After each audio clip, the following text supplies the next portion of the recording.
तो स्वागत है आपका हमारे चैनल कथावानी में। शिवरात्रि भगवान शिव की उपासना का प्रमुख पर्व है। हिंदू धर्म में बहुत ही श्रद्धा और भक्ति के साथ मनाया जाता है। यह पर्व हर वर्ष फागुन मास की कृष्ण पक्ष की चतुर्थी तिथि को मनाया जाता है।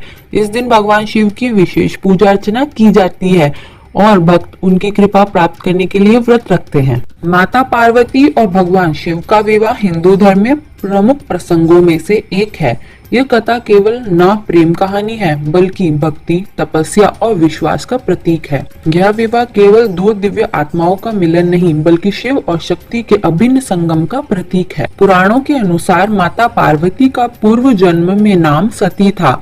सती प्रजापति दक्ष की पुत्री थी और भगवान शिव की परम भक्त थी। सती ने तपस्या करके भगवान शिव को पति रूप में प्राप्त किया, लेकिन दक्ष यज्ञ के समय भगवान शिव का अपमान देखकर सती ने अपने आप को यज्ञ अग्नि में समर्पित कर दिया था। इसके बाद भगवान शिव ने सती के बिना गहन तपस्या में लीन होकर कैलाश पर्वत पर निवास किया। सती ने अगले जन्म में हिमालय और मैना की पुत्री पार्वती के रूप में जन्म लिया।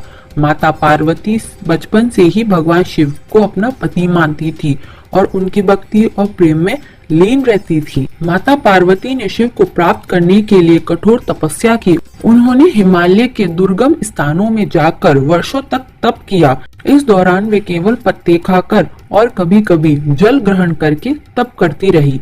उनकी तपस्या इतनी कठिन थी कि देवता भी आश्चर्यचकित हो गए। देवताओं ने पार्वती की तपस्या देखकर भगवान शिव को उनके पास भेजने का निर्णय किया, लेकिन भगवान शिव ने पार्वती की तपस्या की परीक्षा लेने का निश्चय कर लिया। भगवान शिव ने एक साधारण ब्राह्मण का रूप धारण करके पार्वती के पास पहुँचे और उनसे कहा, तुम भगवान शिव से विवाह क्यों करना चाहती हो? वह योगी है, वह तो किसी भोग विलास में रुचि नहीं रखते। पार्वती ने बड़े ही धैर्य और विश्वास के साथ उत्तर दिया, भगवान शिव मेरे ही पति हैं। वे केवल योगी नहीं, सृष्टि के पालन और संहार के स्वामी हैं। मेरा जीवन उन्हीं को समर्पित है। पार्वती के इस अडिग विश्वास को देखकर भगवान शिव ने अपने वास्तविक रूप में प्रकट हुए और उनके तप से प्रसन्न होकर विवाह का वचन दिया। इस कथा में कामदेव का प्रसंग भी महत्वपूर्ण है। देवताओं ने पार्वती और शिव का मिलन सुनिश्चित करने के लिए कामदेव को शिव की तपस्या भंग करने भेजा।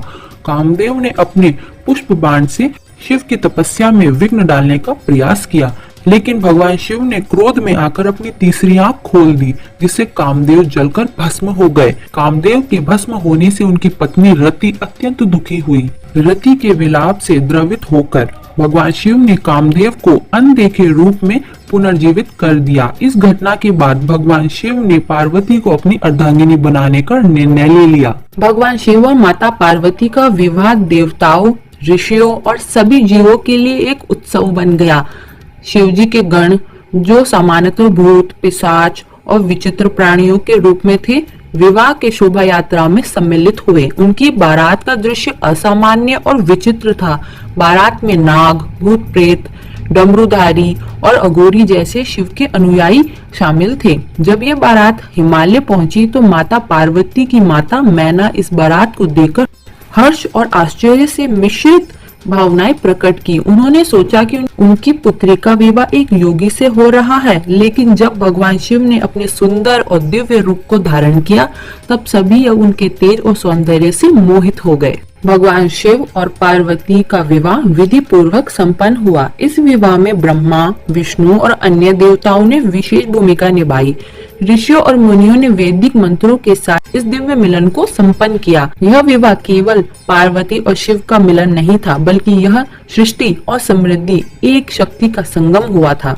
पार्वती ने अपनी भक्ति, त्याग और तपस्या से यह साबित कर दिया कि सच्चे प्रेम और समर्पण से किसी भी लक्ष्य को प्राप्त किया जा सकता है। भगवान शिव ने पार्वती को अपनी अर्धांगिनी रूप में स्वीकार किया और दोनों ने मिलकर सृष्टि का संतुलन बनाए रखने का कार्य संभाला। इस कथा का आध्यात्मिक और सांस्कृतिक महत्व बहुत गहरा है। इस कथा से हमें प्रेम और समर्पण में तपस्या, धैर्य और विश्वास सबसे महत्वपूर्ण है यह सिखाया जाता है। भगवान शिव और माता पार्वती का विवाह न केवल सृष्टि की दिव्य शक्तियों का मिलन था, बल्कि यह भी दर्शाता है कि त्याग और तपस्या के बिना कुछ भी पाना संभव नहीं। शिव और पार्वती के विवाह से हमें यह भी पता चलता है कि सच्चे प्रेम और समर्पण कभी व्यर्थ नहीं जाता। यह कथा जीवन में धैर्य, त्याग और दृढ़ निश्चय का महत्व समझाती है।